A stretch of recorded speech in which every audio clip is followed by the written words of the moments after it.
नमस्कार सगळ्यांना. तर आज आपण बनवतोय खमंग कुरकुरीत महिनाभर टिकणारा भाजक्या पोह्यांचा चिवडा. तर हा चिवडा बनवण्यासाठी आपल्याला लागणार आहेत अर्धा किलो भाजके पोहे. ते आपण इथं चाळून घेणार आहोत, जेणेकरून भुगा धूळ कचरा असला तर तो वेगळा होईल आणि आपल्याला स्वच्छ पोहे मिळतील. इथं घेतलेत मी स्वच्छ करून चाळून अर्धा किलो भाजके पोहे. ह्या चिवड्यासाठी आपल्याला लागणार आहे एक सिक्रेट मसाला. तो इथं बनवत आहोत आपण.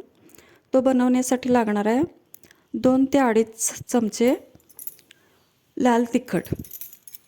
त्यानंतर लागणार आहे पाव चमचा हळद, पाव चमचा हिंगपूड, अर्धा चमचा सेंधव मीठ, अर्धा चमचा साधा मीठ, 2 पिठी साखर मोठे चमचे, 1 मोठा चमचा धना पूड, 1 मोठा चमचा बडीशेपची पूड. चटपटीत चवीसाठी लागणार आहे लिंबू. तुम्ही आमचूर पावडर किंवा सायट्रिक ॲसिडची पावडर इथं घेऊ शकता. हे सगळे मसाले आपण चमच्याने मिक्स करून घेणार आहोत. मिक्स केल्यानंतर आपला मसाला असा दिसतोय. हा मसाला पुढं आपण चिवड्यासाठी फोडणीत वापरणार आहोत. फोडणीसाठी मी इथं घेतलं आहे कढईत 150 ग्रॅम तेल तापवण्यासाठी. तापलेल्या तेलात आपण तळतोय शेंगदाणे. हे शेंगदाणे मी घेतलेत 150 ग्रॅम. शेंगदाणे खमंग खरपूस तळून झाले की एखाद्या ताटात आपण ते निथळून बाजूला काढून घ्यायचे. त्यानंतर आपण घेतोय 50 ग्रॅम फुटाण्याची डाळ. हिला काहीजण डाळवही म्हणतात. ही डाळ तांबूस रंगावर झाली की आपण ती व्यवस्थित निथळून बाजूला काढून घ्यायची आहे. फुटाण्याची डाळ, शेंगदाणे, खोबरं तुमच्या इच्छेनुसार तुम्ही कमी जास्त करू शकता. त्यानंतर आपण घेतोय खोबरं 25 ग्रॅम. हे खोबरंही खरपूस तळून घ्यायचं आहे आणि बाजूला काढून घ्यायचं आहे. त्यानंतर मी घेतला इथं मोठा लसणाचा गड्डा, ज्याच्या पाकळ्या वेगळ्या करून ठेचून आपण तळून घेतोय. तळलेला लसूणही खरपूस रंग झाला की काढून घ्यायचा आहे.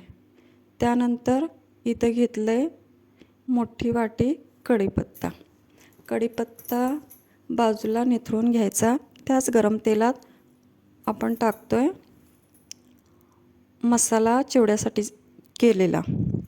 त्याच गरम तेलात आपण पटकीन अर्धा लिंबू पिळून घ्यायचा आहे. मी घाईघाईत गाळणी घेतली नाही, बिया तेलात पडतील लिंबाच्या, म्हणून तुम्ही नक्की चहाची गाळणी घ्या. इथं आपण एकसारखं चमच्याने सगळा मसाला ढवळून घेणार आहोत व गॅस बंद करायचा आहे. हा बनवलेला मसाला आपण पोह्यांवर व्यवस्थित ओतून घ्यायचा आहे आणि दोन्ही हाताने सगळे मसाले एकसारखे पोह्यांना लागावेत म्हणून आपण मिक्स करून घेणार आहोत. मिक्स केल्यानंतर आपल्या चिवड्याचा रंग काही असा दिसेल. ह्याचा अर्थच असा की आपले पोह्यांना सगळीकडे मसाला व्यवस्थित लागलेला आहे. ह्या पोह्यांमध्ये आपण तळून घेतलेले सगळे पदार्थ ओतून घ्यायचे व हे पदार्थ पोह्यांमध्ये व्यवस्थित मिक्स व्हावेत म्हणून पुन्हा एकदा आपण पोहे मिक्स करून घ्यायचे. मिक्स केलेल्या ह्या स्टेजला आपण थोडासा चिवडा खाऊन बघायचा आहे, जेणेकरून तिखट, मीठ, पिठी साखर जर आपल्याला वाढवायची असेल तर ह्या स्टेजला आपण थोडीशी वाढवू शकतो. तर व्हिडिओ थोडा जरी आवडला असेल तर लाईक करा, शेअर करा, सबस्क्राईब करा. तर इथे तयार आहे आपला खमंग कुरकुरीत महिनाभर टिकणारा पोह्यांचा चिवडा. तर व्हिडिओ शेवटपर्यंत पाहिल्याबद्दल धन्यवाद. चला बाय.